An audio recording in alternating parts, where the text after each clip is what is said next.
flies, painting red and blue skies with his fiery cry. He's the world's watchdog, calling out the bluff.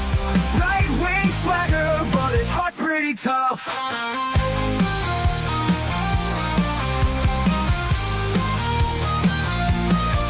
He's a Republican dragon with his truthful slight. Fights the battles unseen in the shadows of the night. From policy to passion, he breaks it all down, giving a voice to the voiceless, wearing his crown. Caffeine-fueled mornings, the smoke curls dance. Fluffy at his feet, giving life one more chance. Through algorithms and bias, he cuts straight and clear. Michael's roar echoes in the hemisphere. Michael Bass roars through the screen, he flies, painting red and blue skies with his fiery cry. He's the world's watchdog, calling out the bluff. Right-wing swagger, but his heart's pretty tough.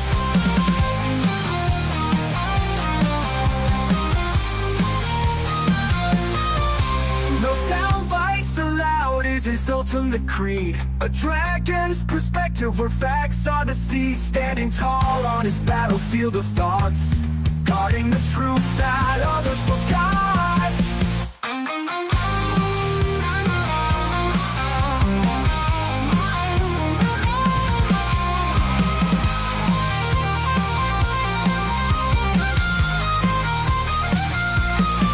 Michael Bass roars through the screen, he flies, painting red and blue skies with his fiery cry. He's the world's watchdog, calling out the bluff. Right-wing swagger, but his heart's pretty tough. Hey there, everybody, and thank you for joining us. This is No Sound Bites Allowed. I am your host, Michael Voss, the political dragon here in our offices in New York, in the Bronx in particular. And it is October 29th. It's approximately 7:32, so we're having our usual Wednesday show.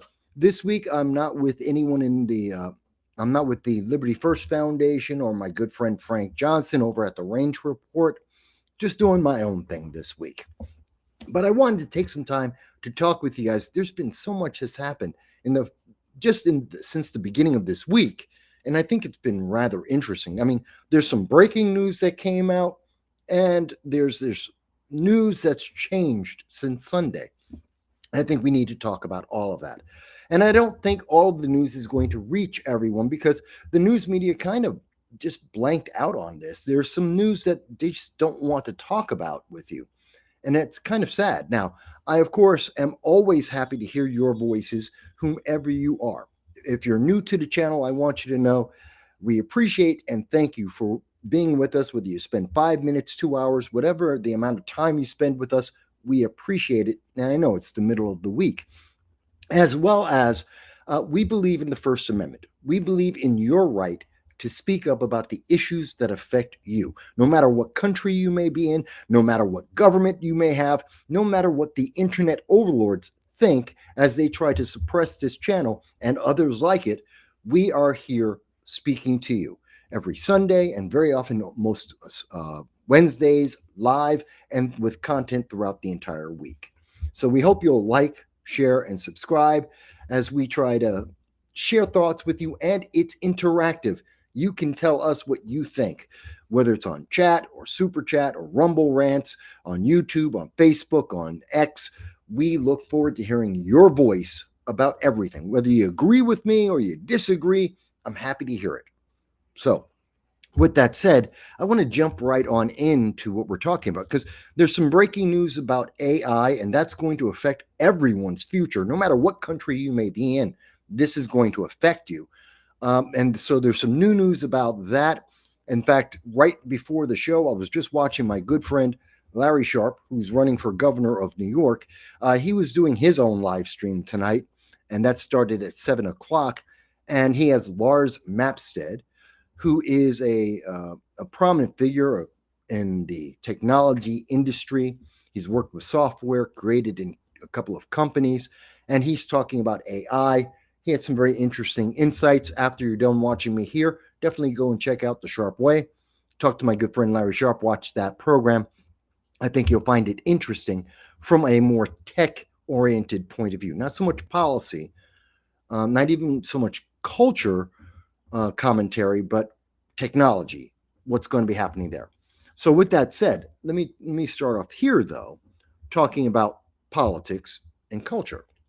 So, one of the things I thought was very interesting, I don't know if anyone has realized this yet, and I think we should realize it. I think it's important that we have troops. The United States has troops overseas. I don't think a lot of people know this. And I think most people are going to be very, very surprised by this. But as you can see here, this is from the Times of Israel. And I know some people don't like or don't trust the Times of Israel. They are considered a internationally credible organization. And what they're mentioning is, as of the 28th, yesterday, the United States has troops in Kiryat Gat, and they're overseeing the Gaza truce. Now, I don't think a lot of people heard or realized when Donald Trump secured the peace deal, the ceasefire, and got the remaining hostages being held by Hamas, had them returned back, and the bodies were returned back to Israel and other countries. And they started this ceasefire, which has been kind of, it's a fighting ceasefire to a certain extent. And you can make that critique of Israel, but also of Hamas, that they're still engaging in smaller and lesser amounts, but they're still engaging in firefights at this moment. But the United States sent over 200 U.S. troops. And from what I can tell, these are Army troops that have gone in. This isn't the Marines, not the Navy, not the Air Force, it's Army. But we sent in 200 of our forces, our service members, to help with the peacekeeping in Gaza. Now, there isn't a whole lot in this, and as you can see in the image, this is Marco Rubio and some of the troops at one of the deployment zones in Israel. And if you don't know, Kiryat Gat is in Israel. So they're about 15 miles away from Gaza at this time. Now, the thing I find interesting in this article, because most of it is, the troops are overseas and they're in Israel, they're enjoying the food there, and they're having a great time. It's a fluff piece. It's just fluff. It has nothing of real importance there. It isn't till we get to almost the end, middle to end of the article that we hear, so what are people saying? And some of the people are saying that this is great. Israelis and presumably Arabs are saying it's good that the U.S. has troops there that will help to make sure that everything is peaceful, everything will be great. But I also saw, and the reporter did their job, whether you like Israel or not, they did their job. They got answers from people who didn't and don't think that this is good for the United States, not good for U.S. troops in that region.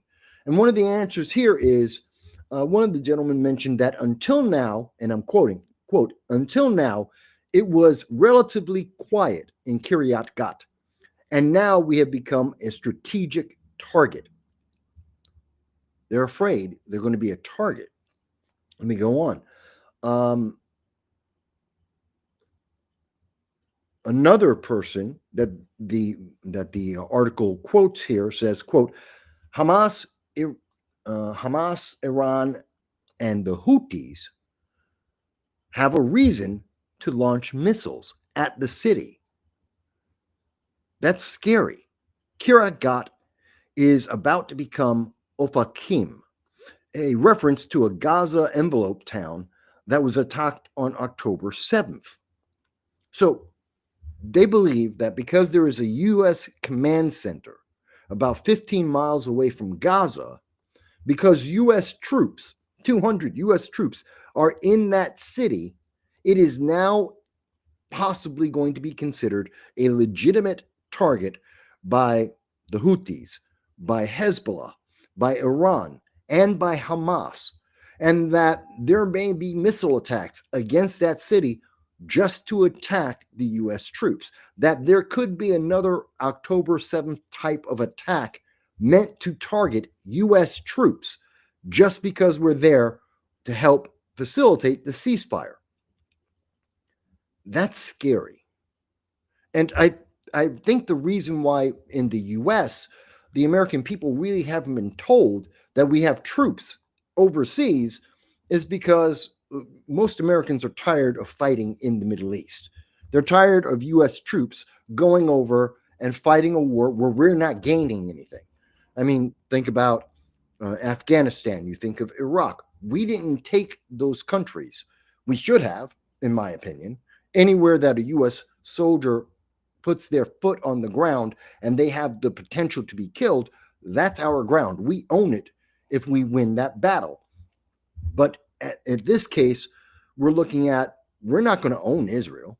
I know a lot of people want to think that, but we don't. We don't own Israel, nor does Israel own America. That's just not realistic. That's fantasies from the left. People with a bias on Israel think that. But we legitimately have targets. Our troops are targets of terrorist organizations. Again, that's Hezbollah, that's Houthis, that's Hamas, that's Iran, and the IRGC, the Iranian Revolutionary Guard Corps. We're legit targets. We're targets now. And that should be scary. And that's why you're not hearing about this. I think we need to talk about this because no one told America we're going to have troops in the line of fire or adjacent to the line of fire. For all those people who were screaming that, well, the United States needs to have more troops, needs to have more people making sure that Hamas is safe, that Gaza is safe. They never once mentioned, hey, by the way, you may have American troops being shot at. No one's ever considered that.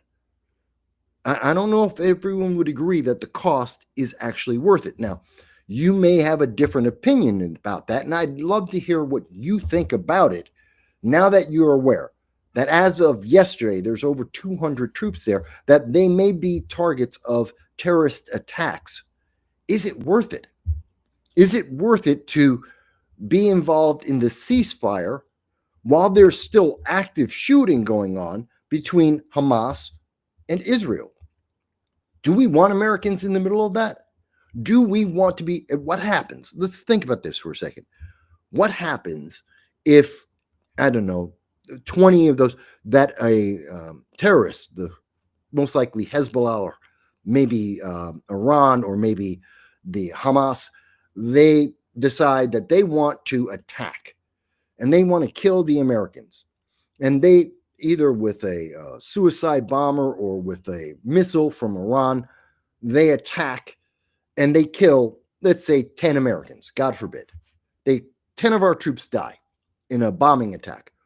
What do we do? We're there to be peacekeepers, to help the ceasefire. What do we do if our troops get attacked? What happens if our troops get killed? What do we do then? Especially if, as it looks like, especially since that would probably be a massive surprise to the American people. They don't even know. I'm sure that everyone in my audience, you don't know that we have troops there. And what happens if those troops die? What do we do? Do we declare war on Hamas? Do we declare war on Hezbollah or Jordan? Do we go after Iran or Yemen or the Houthis? What do we do? I don't think anyone's asked that question, and we should. We really, really should, because we should have an answer for that. And I think, God forbid, but knowing that region and the amount of wars and the amount of terrorism and the amount of attacks on a daily basis, suicide bombers all the time, it is quite likely that American troops may go in harm's way. And then what?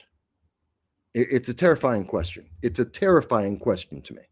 But I mean, if you think you know what's the best answer for that, I'd look forward to hearing it. Again, let me put this into the chat.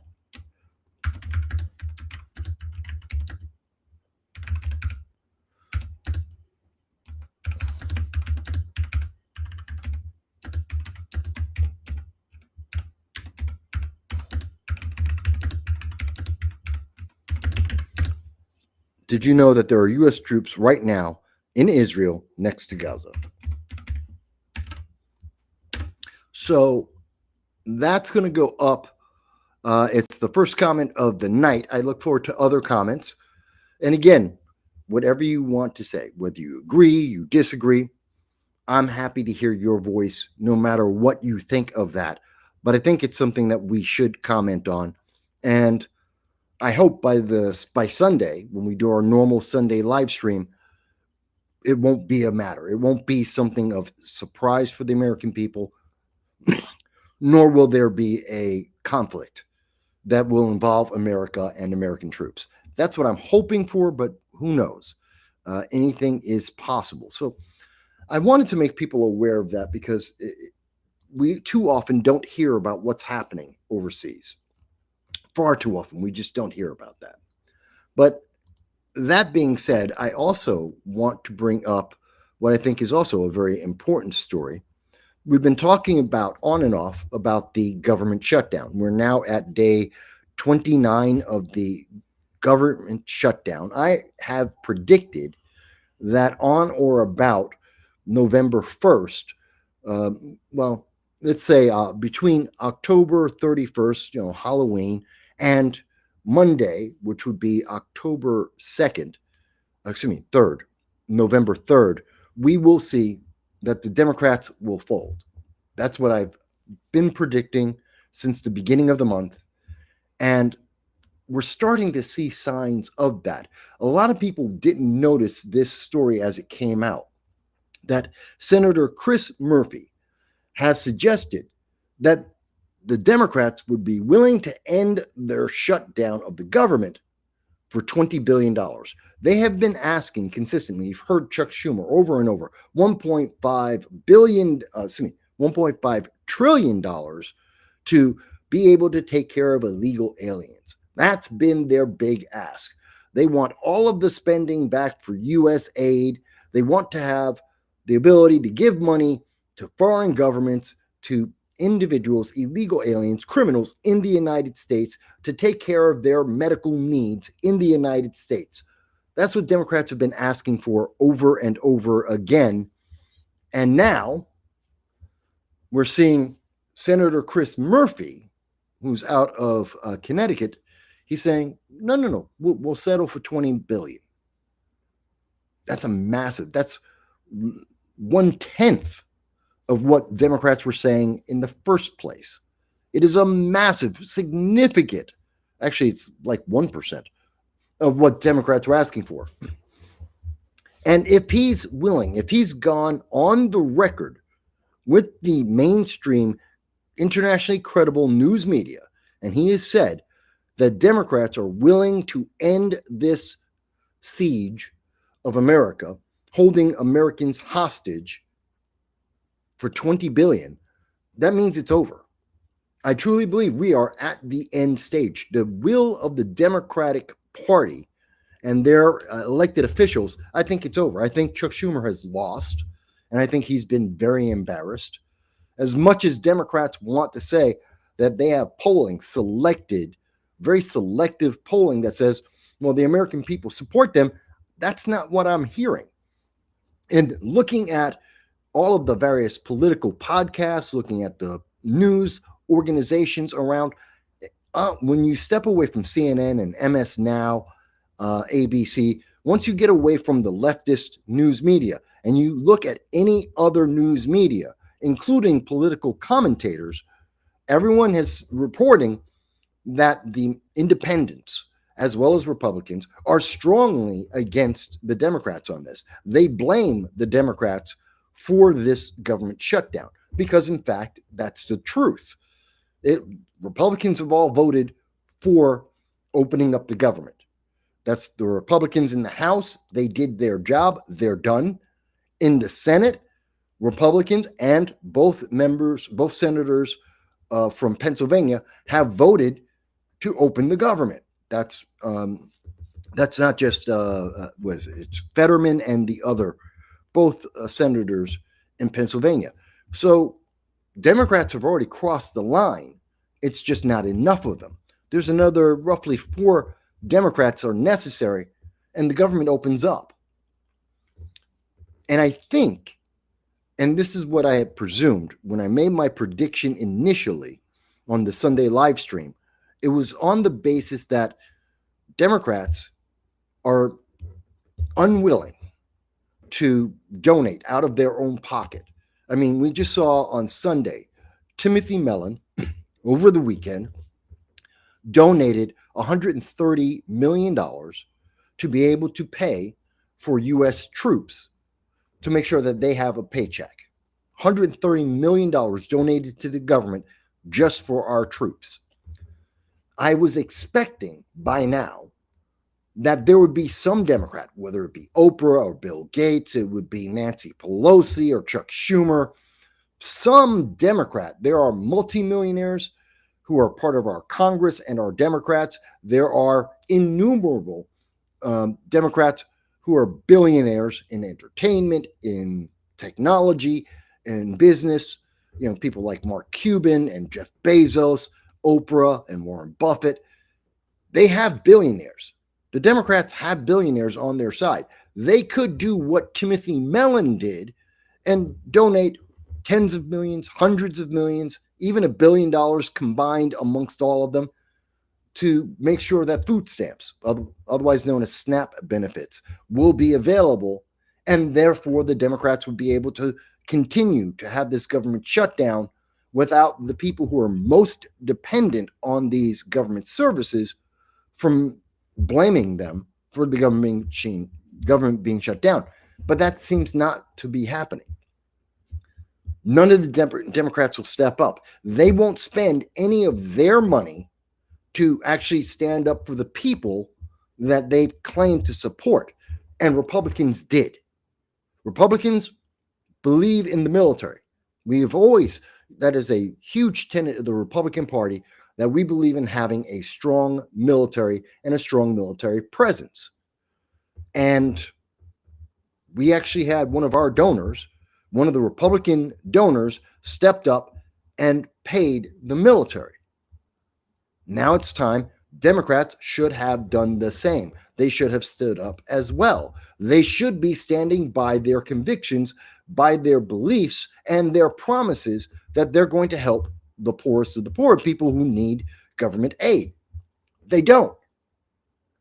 And if they're not going to do that, if Oprah and all the rest of them, Bill Gates and Chuck Schumer, if they're not going to come together with their hundreds, if not billions of dollars and help poor people and people in need with food stamps, then they should just end this because they're not serious. They're not serious. Now, I'm open to hear anyone who says, but Mike, you don't understand. That's not correct. No. They do. They support their views. It's not just empty promises or virtue signaling. They actually are trying to do something. Well, apparently not. I mean, they went from 1.5 trillion to 20 billion. And the reason why this message is coming from Senator Chris Murphy is because Chuck Schumer's trying to not be embarrassed. It looks entirely different. It's not Chuck Schumer saying, I give up, give us 20 billion and it's over. It's someone completely different that's making the offer so that if Republicans take it, well, it's less embarrassing for someone to betray Chuck Schumer than Chuck Schumer to say, I give up, I failed. So that's what they're trying to do. This is a propaganda. This is classic political maneuvering to try and save face, to make Chuck Schumer look like he's still a strong leader and that it's not his fault that the government shutdown ends. It's because of, what did they call it? Divisions within the ranks, internal conflict within the Democratic Party. And Senator Chris Murphy is just betrayed. He's given up. No, I think this is over. They know that the mood of the country is against the Democratic Party. They know that they are being blamed for what is happening. And They know that this is going to cost them votes in the 2026 midterm elections, if not the 2025 elections across the country, outside of the Virginia Attorney General's race, outside of the New York City mayoral race, outside of New Jersey. Well, actually, even New Jersey. The Democrats, if they continue to keep the government closed, they may lose New Jersey, as their constituents, the Democrat constituents, are faced with the fact that Democrats close the government and they don't get food stamps or government aid. They may lose New Jersey for this. It's quite possible. New York is bluer than blue, and no one's paying attention. They're so wrapped up in the Mamdani free stuff, and Mamdani's trying to make it about it's his aunt and it's racism and it's Islamophobia. He's trying to come up with any and every excuse to emotionally manipulate voters so that they don't go away. But the reality is, in terms of the government shutdown, Democrats are the ones responsible for all this. I don't know. Maybe it's me. Maybe it's me. I mean, if you think that it's Republicans' fault, please tell me why. Tell me how. I've had a couple of people who left comments on the videos, and they've been like, well, you just don't understand. It's the Republicans' fault. I'm like, how? Please explain how. No one ever responds.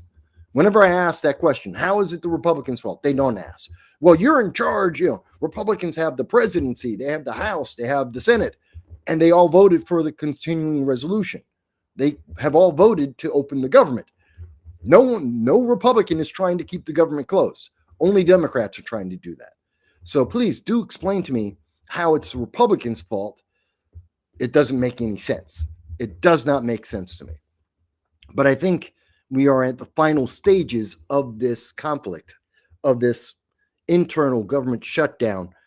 I think we're at the end of that. And I think you're going to see Senator Chris Murphy or some other senator similar to him are going to come out. They're going to basically backstab, quote unquote, backstab Chuck Schumer. Chuck Schumer is going to know what's going to happen. He's going to be okay with it. They'll get the 4 or 5 votes that they need. Those will be defectors.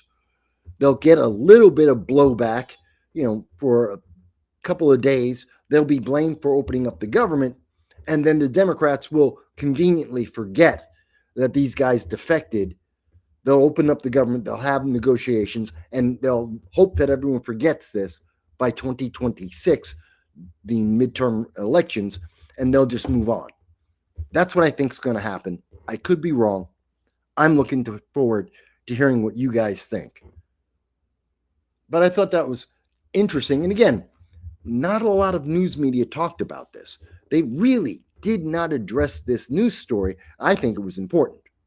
I think this tells us the Democrats, who earlier this year, all of their donors abandoned them. It was in June that the DNC was telling us they were out of money, that they had lost all of the support, not just of rank and file. People were leaving the Democratic Party in droves. But that wasn't just it. It was also that the donors didn't want to give them any money because the Democratic Party has no message.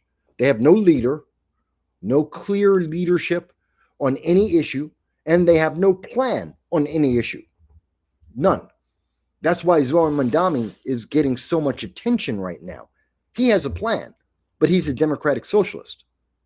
He's a communist. And he has a plan, but that plan is a bunch of failed policies from everywhere around the country. From Kansas City to Eugene, Oregon, every policy, California, every plan, every policy that we have heard from Zoran Mamdani is a plan that has failed somewhere else. Every single one. And we've talked about that for the last month now. But moving forward to that, it's not just Zoran Mamdani, though. It's not just the fact that we can see there's no clear leadership in the Democratic Party, that they have no plan in the Democratic Party. It's the few things that we do see that Democrats, that the leadership seem to be unified on, is helping illegal aliens. That's the one thing that's been consistent all year, is that no matter what is happening, the American people in 2024 voted for mass deportations of illegal aliens, with an emphasis on getting rid of criminals first, but we wanted mass deportations. We have too many illegal aliens in our country. That's what we voted for. It's what Donald Trump promised, and that's what everyone voted for him for. And even in the polling throughout the entire year, that's still what the majority of Americans want. They want mass deportations with an emphasis on criminals first, violent criminals who have been killing American citizens, who are part of the gangs in America, MS-13, Tren de Aragua, all of those groups. Yeah, they want them first, but they want the mass deportations. And throughout this entire process, whether it be Kilmar, Abrego, Garcia, or MS-13 in California, you've been seeing Democrats go out of their way to represent illegal aliens, not the American people. They have traveled to El Salvador on your taxpayer dime to try and protect illegal aliens who have broken U.S. law. Right now, Kilmar Abrego Garcia is going to be deported over to Liberia. And I don't really care. I'm happy to see him go. He's not an American citizen. If El Salvador doesn't want him, any country that does, send him there. He's not our responsibility.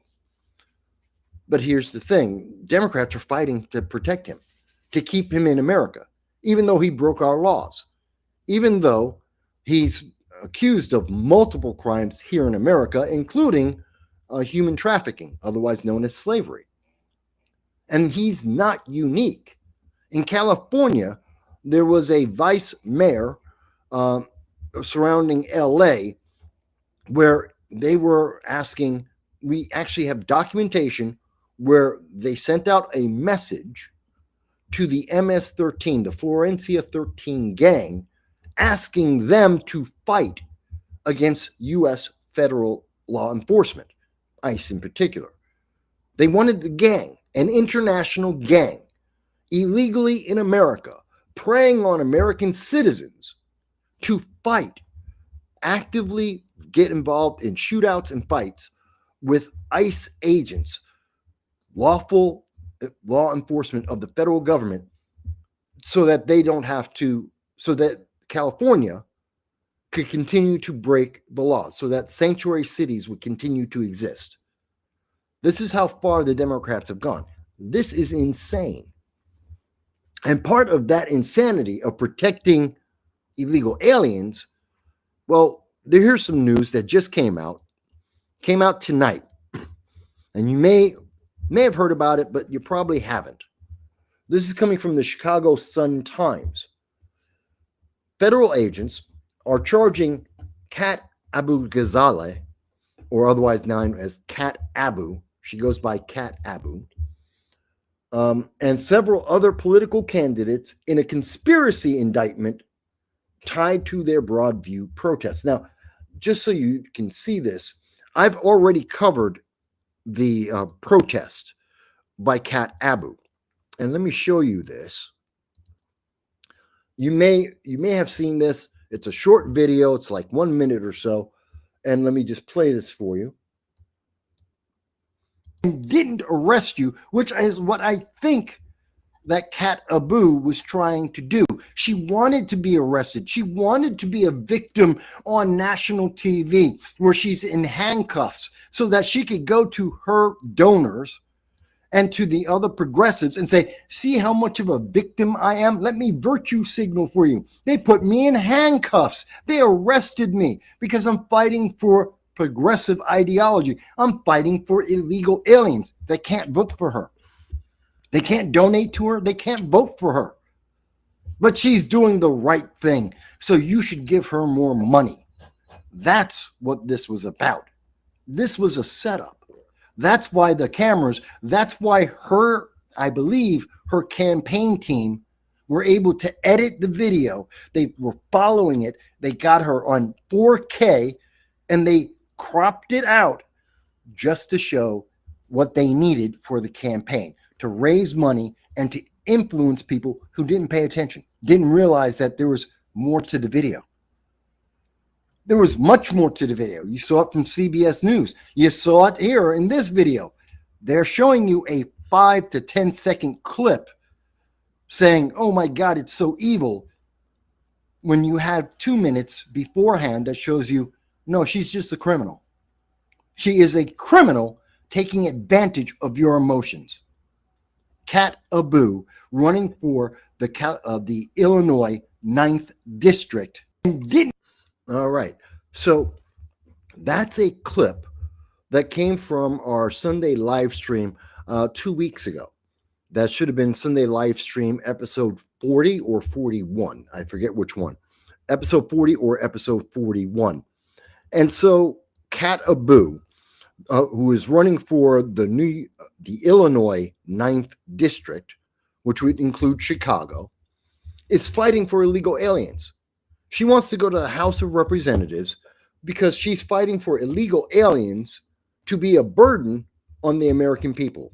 She is fighting to give them your taxpayer dollars because they are here illegally and they are breaking the infrastructure. We've already heard from Brandon Johnson last year, 2023. We've already heard from Chicago, from Mayor Wu over in Boston. We've heard this from Karen Bass in LA, Mayor Eric Adams in New York City. They've all said the same thing. The infrastructure of their cities is being destroyed. They do not have the money for these illegal aliens that under the Biden-Harris administration were allowed to enter because of open borders.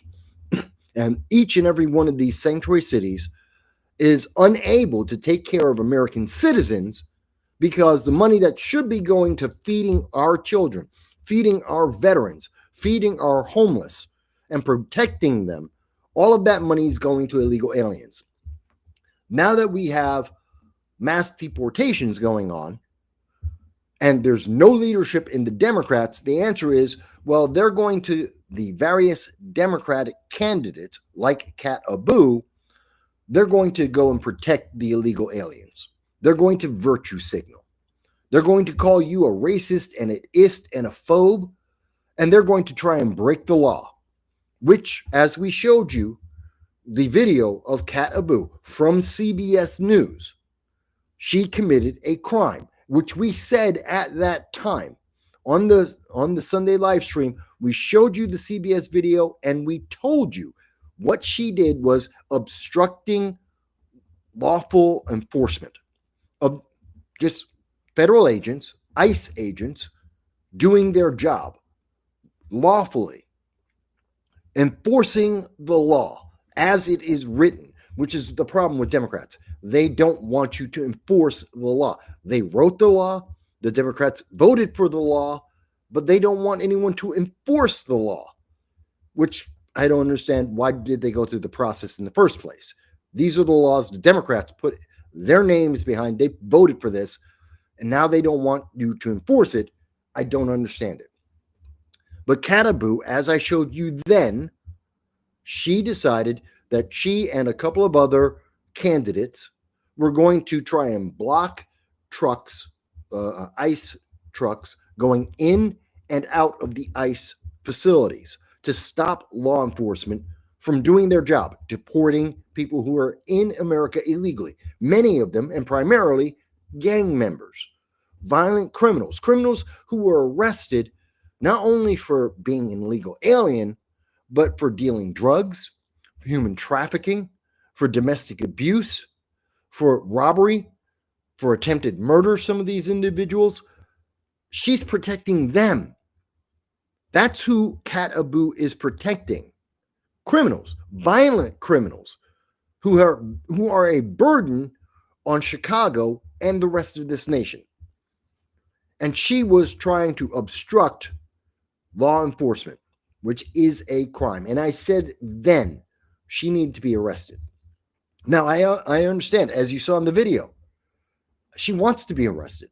She wanted to be arrested because then she could virtue signal. then she could say, I'm being punished. Oh, how bad that is. I'm the good guy. Everyone else is a racist. She's not the racist. That's why she gets arrested. And she is, in fact, I believe I have it here. Do I have it? Bear with me. Matter of fact, I know I have it. Give me a second to bring it up, because I want you to see Cat Abu. Where is it? Nope, not there. Hang on 1 second. Where is it? Bingo, here it is. So let me show you.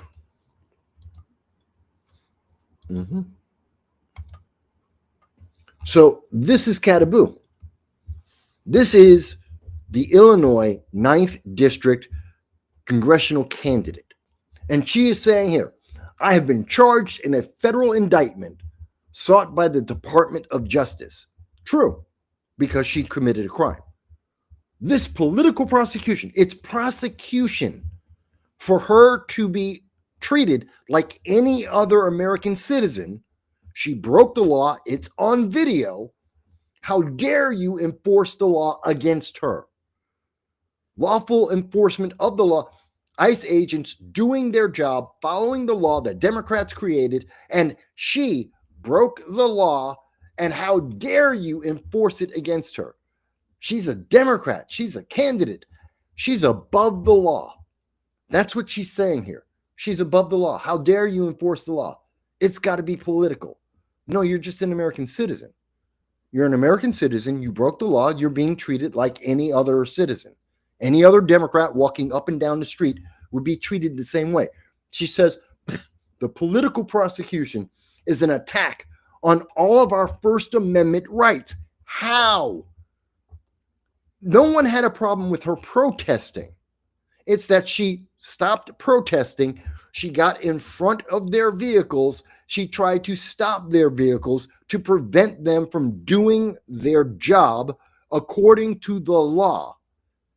That's where she committed a crime. So she's crying, "Oh my God, how could you do this? I have a First Amendment right to speak."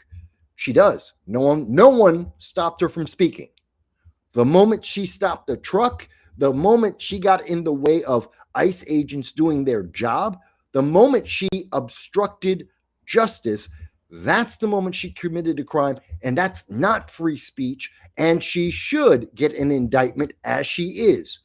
And it's on video, so I feel very confident saying that when it goes to court, she's going to be convicted, because we have video evidence of her committing the crime, which she does not deny. Cat Abu does not deny she did the crime.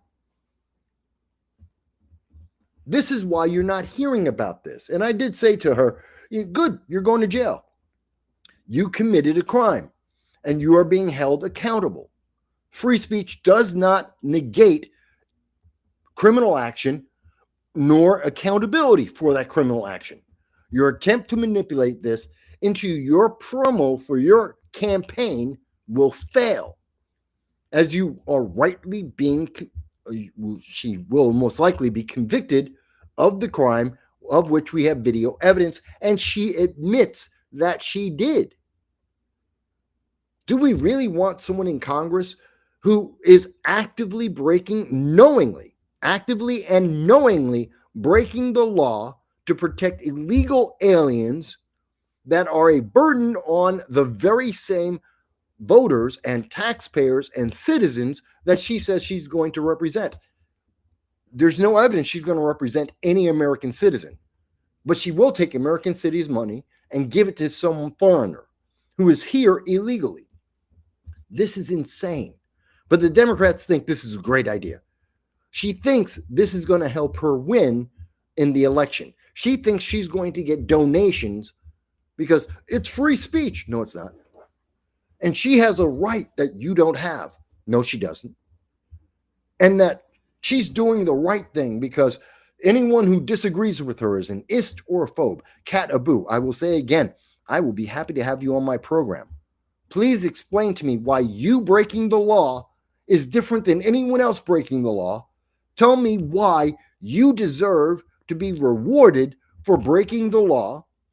Tell me how protecting illegal aliens, some of them MS-13 gang members, some of them are Tren de Aragua gang members.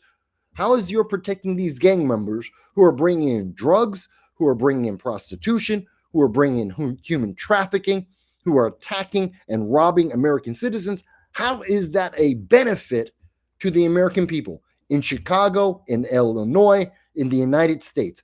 How is that good for anyone? I will be happy to give her 12 hours of uninterrupted live stream access to tell me why I'm wrong. I don't think she'll say yes.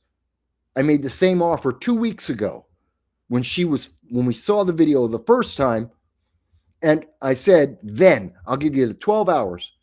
She didn't take my offer. I say it again to Cataboo. I'll give you that offer. She won't take it. She knows she won't take it because she's wrong. But we do have a comment, and we have a comment from Joanne.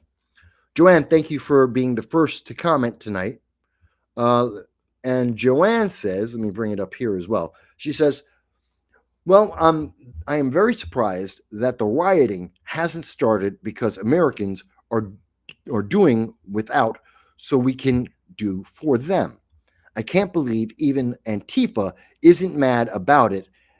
I am surprised many different types of Americans are not going nuts right now. I believe you're talking about what we were talking previously about the government shutdown.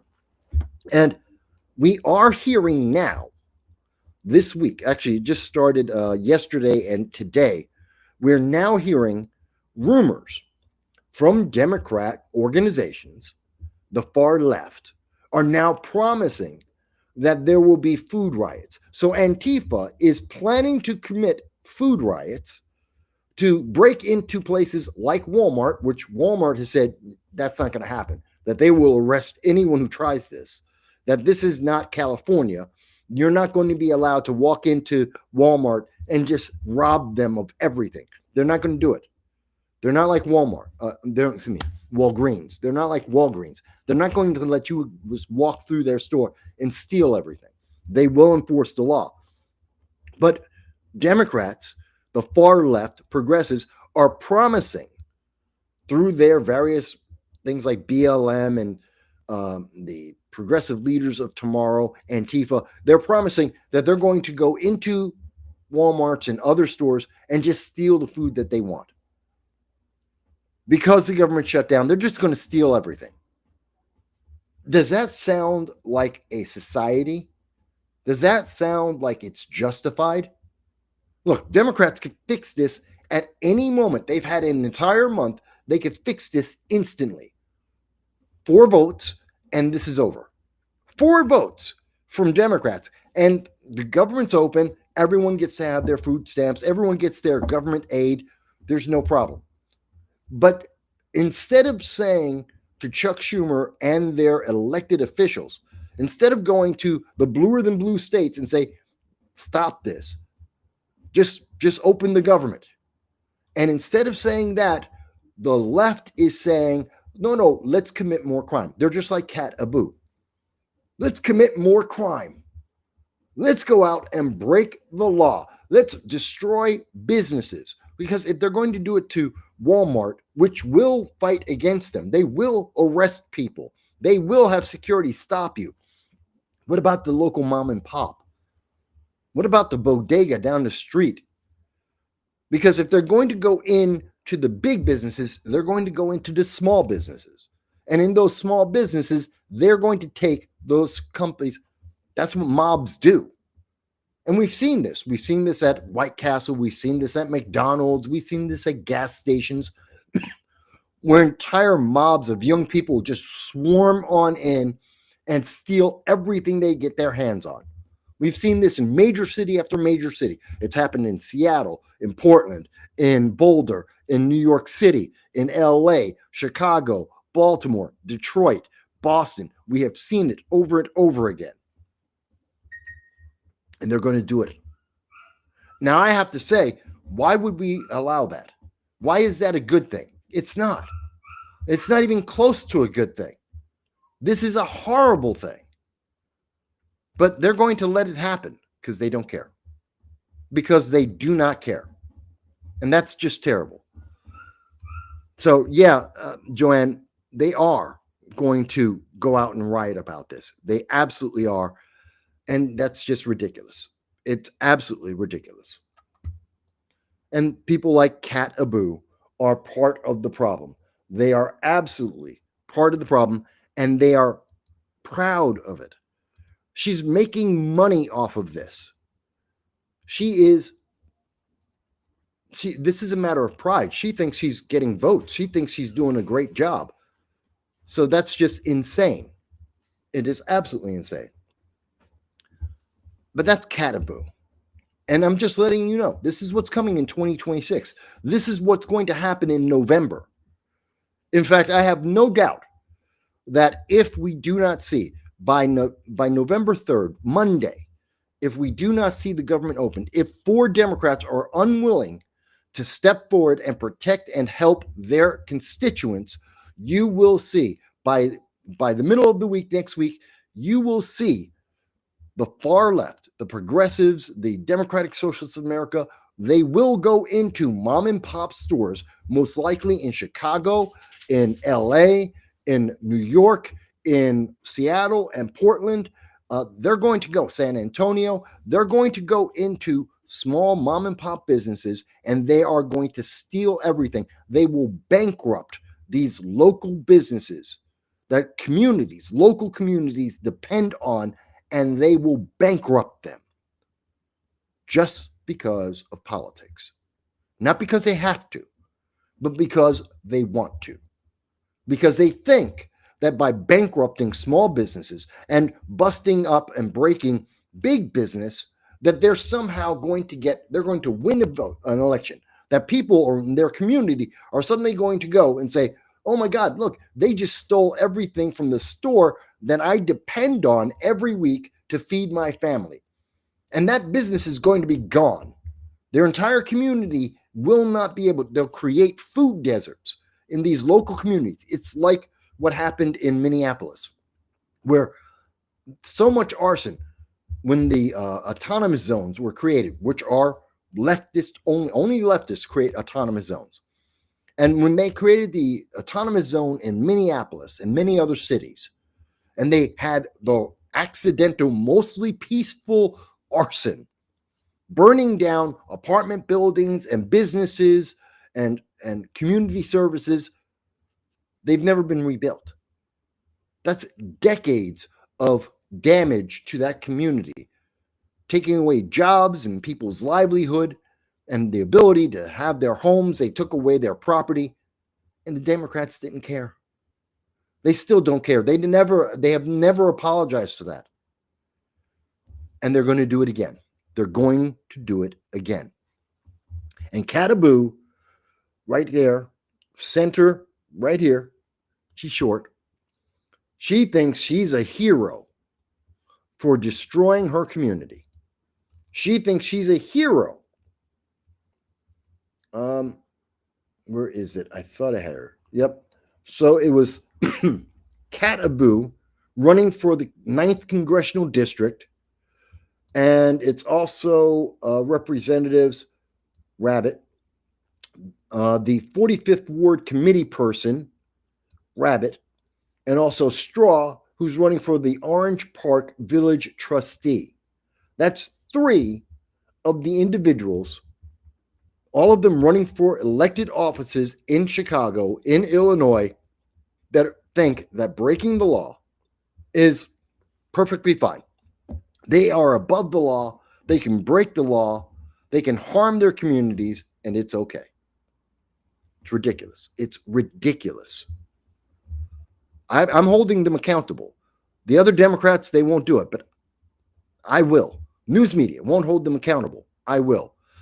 Joanna says, why are politicians getting paid when they are not even doing anything? It's the way that the law, again, this is what Democrats, politicians, they agreed to this. They are separate of they're mandated. It's mandatory that they must be paid their $173,000 a year, whether the government is open or not. They are essential personnel. They are mandatory payments. They're not like optional payments. They're mandatory. They have to. It's like funding the defense of the United States.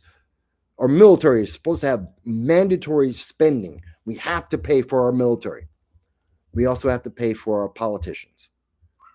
I don't know why. That's just the way the law is.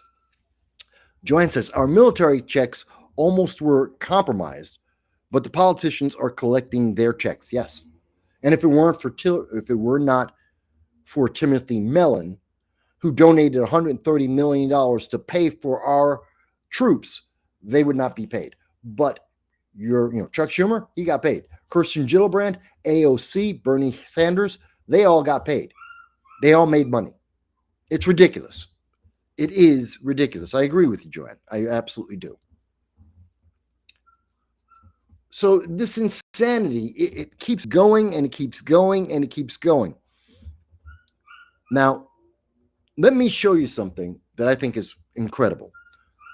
Because yesterday, and I saw this live on C-SPAN, you can see it as well, there was a congressional hearing. One of the individuals in that congressional hearing was Michael Knowles.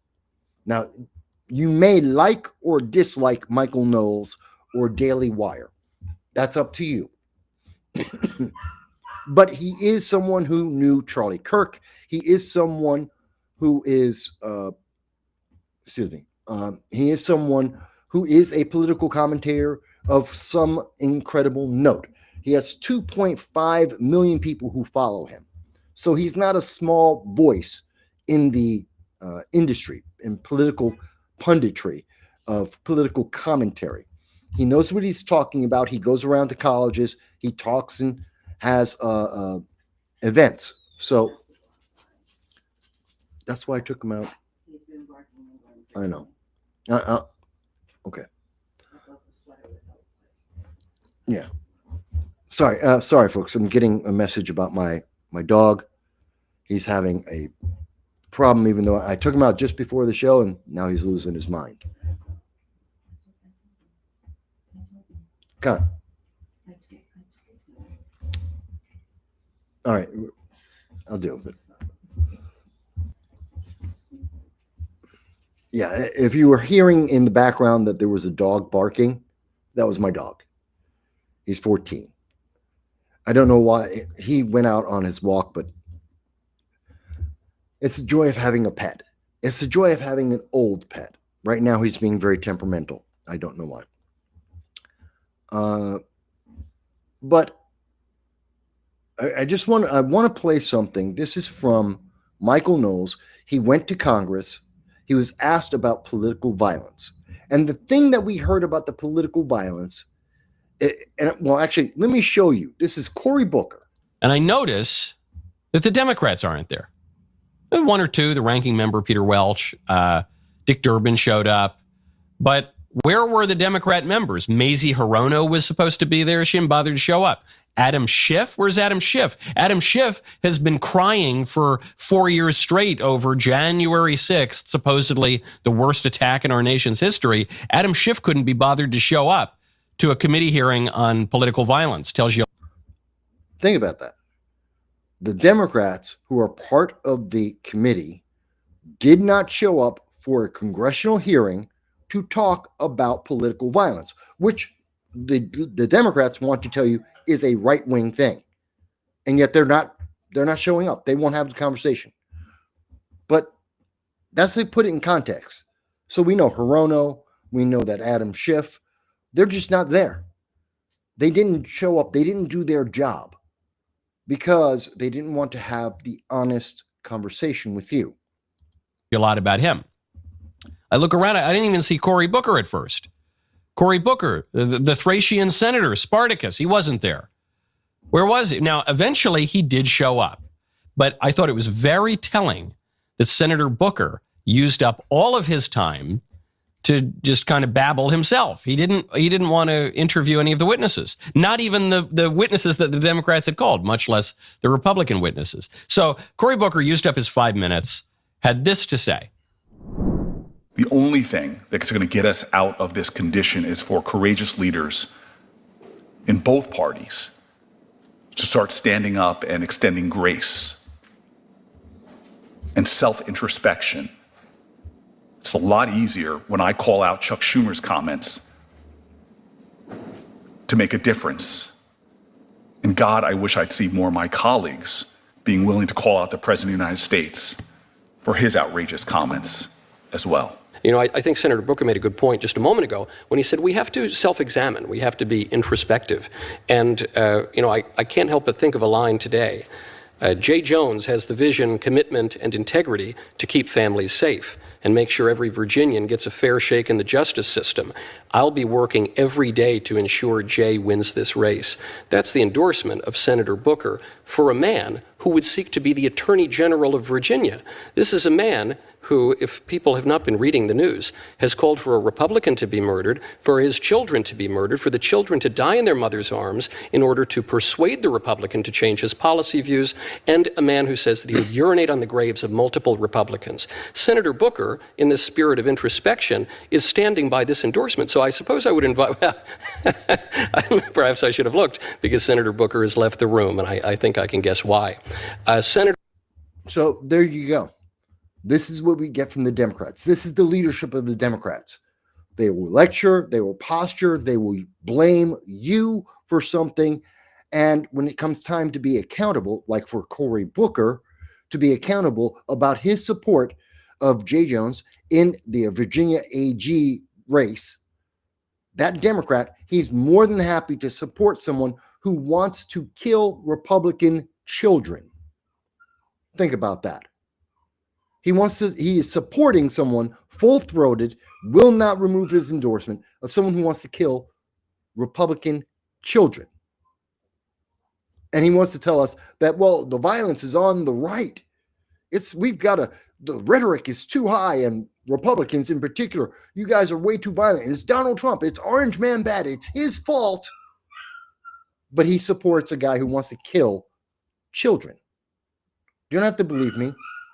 Go and look up the Jay Jones. Look at his comments. He's admitted publicly that he did say he wants to kill, and he would be happy to see killed children. So, with that being said, all right, folks, here's the thing. As you can hear in the background, my dog is losing his mind. I have an event at like 9:30. I got to walk my dog. I'm upset that I will not be able to complete the show like I wanted to. I had another half hour of stuff that I want to present to you. Take a look at the comments. Look at the comments of the description. Look at the description. I will have a list of everything I wanted to talk about tonight, but because of taking care of my dog, I will not be able to achieve. I just don't have the time. I apologize for that. I did half a show instead of the full show I wanted to do. Life happens. Life happens to us all. I have to go. I have to take care of my dog. I apologize. I hope at least this part made sense to you. Please like, share, subscribe so that I can get someone to watch my dog while I do the show. Thank you. I want to thank you guys, but I'm sorry. I got to run. I will see you on Sunday.